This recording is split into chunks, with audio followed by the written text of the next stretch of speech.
Sanjay ji, PM ने Japan में बहुत बड़ी स्पीच दी है। उन्होंने कहा है कि विरोधी पता नहीं क्या क्या कह रहे हैं, पर इससे बहुत बड़ा फायदा हुआ है। तो आपका क्या रिएक्शन है? देखिए, फायदा किसका हुआ है?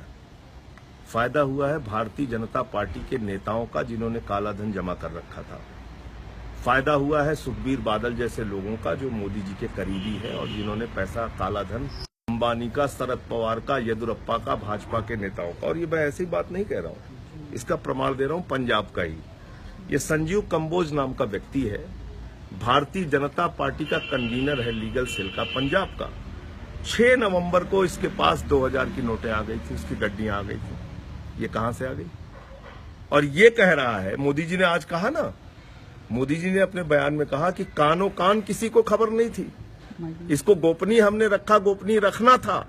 मैं उनसे पूछना चाहता हूं, आपके इस नेता को 6 नवंबर को ये 2000 की गड्डियां और 2000 की नोट कहां से मिल गई? इसका मतलब अब समझ में आ रहा है देश को कि सुखबीर बादल जो तारीफ कर रहे थे, शरद पवार जो तारीफ कर रहे थे, येदियुरप्पा जो तारीफ कर रहे थे, वो क्यों कर रहे थे?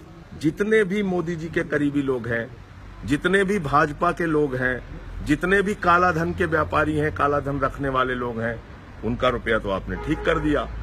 अब देश की जनता को आपने इस संकट में डाल दिया कि बच्चों के दूध के लिए लोगों के पास पैसा नहीं है। परिवार में अगर कोई बीमार है तो उसका इलाज कराने के लिए पैसा नहीं है। कुशीनगर की बैंक के सामने महिला की मौत हो जाती है, हैदराबाद में महिला की मौत हो जाती है, कानपुर में 2 लोगों की मौत हो गई, फैजाबाद में एक व्यापारी की मौत हो गई, उत्तर प्रदेश के अंदर लोग मर रहे हैं। करोड़ों लोग बैंकों और एटीएम के सामने लाइनों में खड़े हुए हैं और मोदी जी कह रहे हैं कि काला धन वाले लोग परेशान हैं।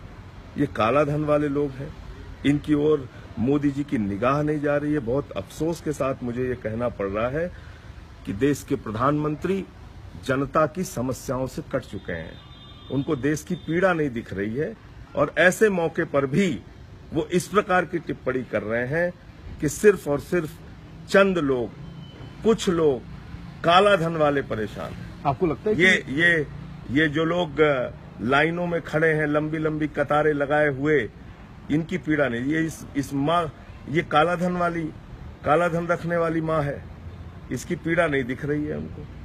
ये जो महिला रो रही है, ये काला धन, ये अंबानी है, ये अडानी है। आप मोदी जी ने क्या कहा था? मोदी जी ने कहा था कि देश के बच्चे बच्चे को पता है काला धन कहां है। ये मोदी जी का बयान है, मेरा नहीं है। ये 22 दिसंबर 2013 को मोदी जी ने कहा, देश के बच्चे बच्चे को पता है कि काला धन कहां है। काला धन स्विट्जरलैंड की बैंक में है। ये मोदी जी का बयान है 22 दिसंबर 2013 को। मैं पूछना चाहता हूं प्रधानमंत्री जी, अगर देश के बच्चे बच्चे को पता है और हम सब ये जानते हैं कि काला धन लाखों करोड़ रुपए स्विट्जरलैंड की बैंक में जमा है, तो वो काला धन लाने के लिए अब तक आपने क्या किया? आपकी सरकार ने क्या किया?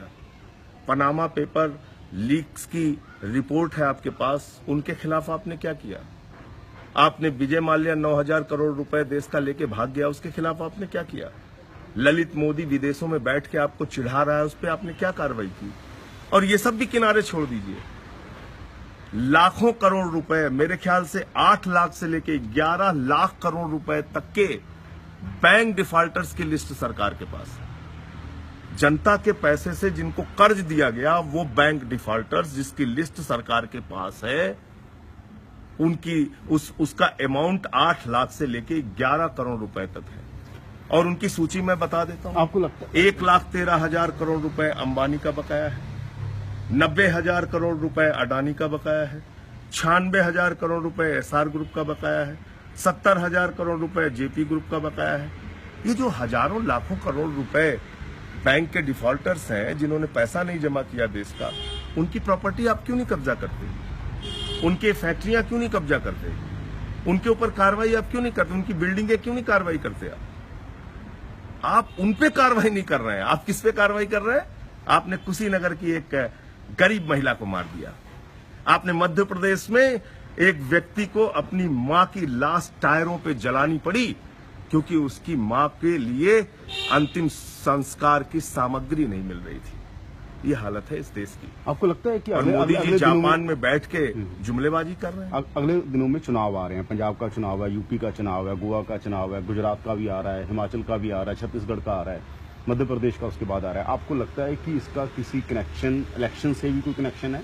देखिए, मैंने आपको कहा कि अगर अक्टूबर के माह में दैनिक जागरण जैसा अखबार, एक प्रतिष्ठित हिंदी का अखबार, मैं उसकी भी खबर आपको दिखाता हूं, अगर दैनिक जागरण जैसा अखबार अक्टूबर के महीने में ये सूचना दे रहा है कि इस प्रकार से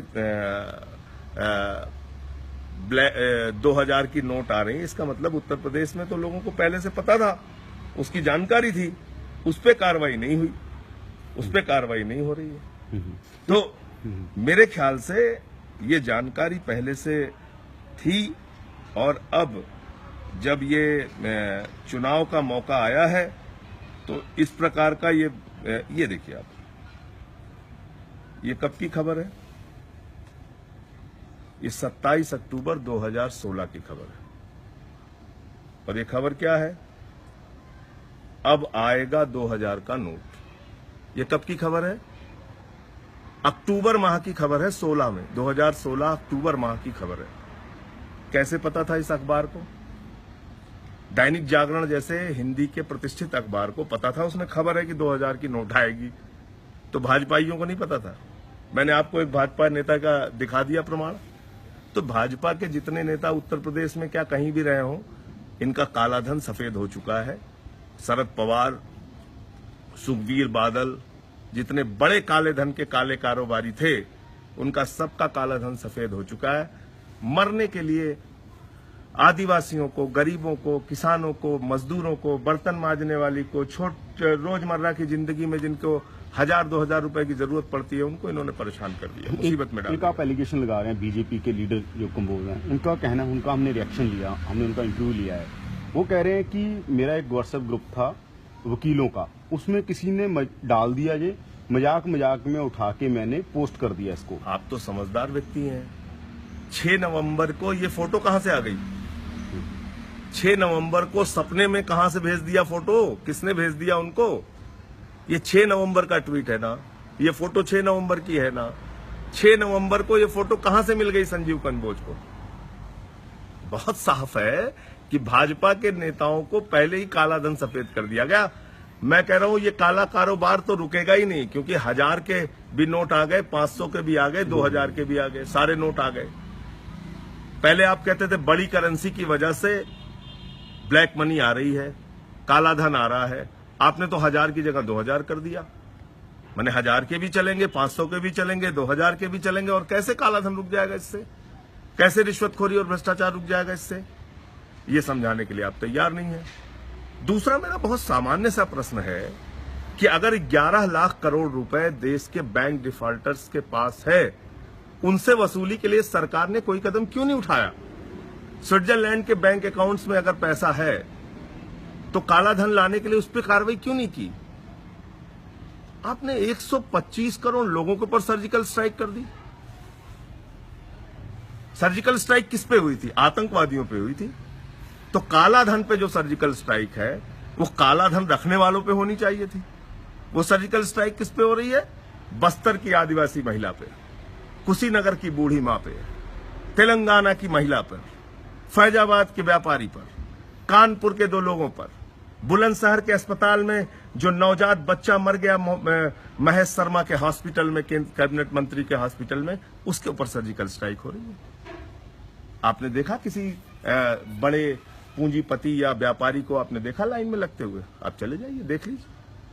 तो इस देश के करोड़ों लोगों को मोदी जी के इस फैसले से कष्ट मिला है, पीड़ा मिली है, मौत मिली है, और बदले में अभी भी इस प्रकार से क्रूर हमारे शासक हो गए हैं कि वो जापान में बैठ के मजाक उड़ा रहे हैं, जुमलेबाजी कर रहे हैं, और ये कह रहे हैं कि सिर्फ और सिर्फ काला धन वाले परेशान हैं, गरीब आदमी बहुत खुश है इस फैसले से। Thank you.